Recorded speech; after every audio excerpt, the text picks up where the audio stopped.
नमस्कार. माझं नाव सचिन साटेलकर. आपण आलेलो आहोत शिरगावमध्ये. आकांक्षा देसाई मॅडम जिथे आपण आलो आहे आणि आकांक्षा देसाई मॅडमनी त्यांच्या ओळखीमध्ये अमृत ज्यूस दिलं होतं मुंबईमध्ये. आता ते आपण आकांक्षा देसाई मॅडमनाच विचारूया कोणाला दिलं होतं आणि कशासाठी दिलं होतं ते. आकांक्षा मॅडम नमस्कार. आपण अमृत ज्यूस दिलं होतं मॅडमना घरी, तर कोणासाठी दिलं होतं आणि कुठे दिलं होतं? कुठे म्हणजे मुंबईला वगैरे राहतात ना? मुंबईला माझ्या जाऊबाईंकडे दिलेलं.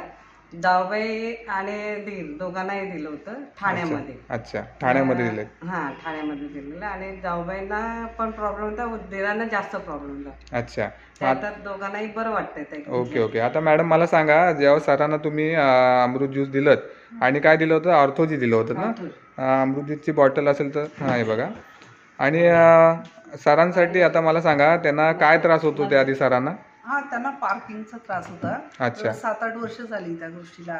तर औषधं पण भरपूर केली, पण काही फरक पडत नव्हता. त्यांना चालण्याचा कॉन्फिडन्स पण हल्ला होता. अच्छा, म्हणजे आता चालण्याचा जो प्रॉब्लेम होता तो कुठच्या लेवलपर्यंत होता तो प्रॉब्लेम? अगदी म्हणजे त्यांना वाटायचं की पुढे स्टेप्स वगैरे आपण चालून की असं मी पडेन की काय, असं त्यांना वाटायचं.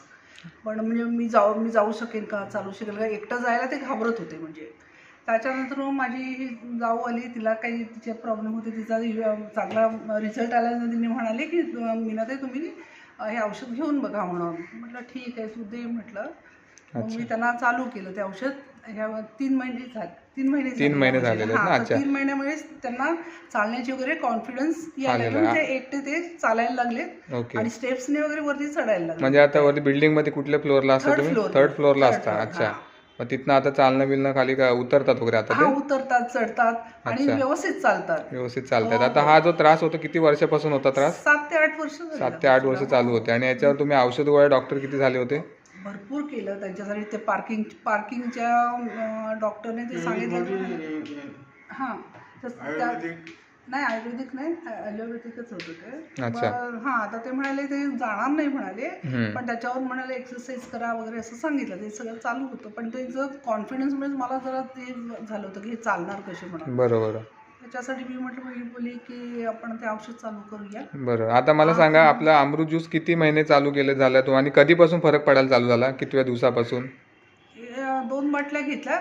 मग 3ऱ्या बाटलीपासून म्हणजे ते स्वतः उठायला पण लागले आणि चालायला पण लागले. अच्छा, मग आता थोडेफार कसे चालतात आम्हाला जरा बघायला भेटेल? धरायला नको ना त्यांना? आता चालतात. अच्छा, म्हणजे पहिलं असे चालत पण नव्हते का? हा, म्हणजे चालायला भीती वाटायची. हा, म्हणजे मनात भीती यायची. जास्त लांब नाही. अच्छा, बरं. अच्छा अच्छा अच्छा, ठीक आहे. वा वा. आपण रिझल्ट बघताय, छानसा रिझल्ट आलेला आहे. आकांक्षा देसाई मॅडम यांच्या माध्यमातून मुंबईला जे आपण अमृत ज्यूस दिलं होतं, अमृत ज्यूस आणि ऑर्थोजी दिलं होतं ना आपण, त्याचा 3 महिन्याचा कोर्स त्यांचा बऱ्यापैकी पूर्ण झालेला आहे. आणि जवळजवळ आपण किती टक्के फरक पडला त्यांना आता तुमच्या याच्याप्रमाणे? 70, 80, 50 किती टक्के? 50% फरक पडलेला आहे. ओके, म्हणजे जो जिथे आपण औषध गोळ्या करून फरक पडत नव्हता, तो आयुर्वेदिक प्रोडक्टने आपल्या एक जवळजवळ 50% फरक त्यांना आता पडलेला आपण बघत आहोत 3 महिन्यामध्ये. Okay, thank you.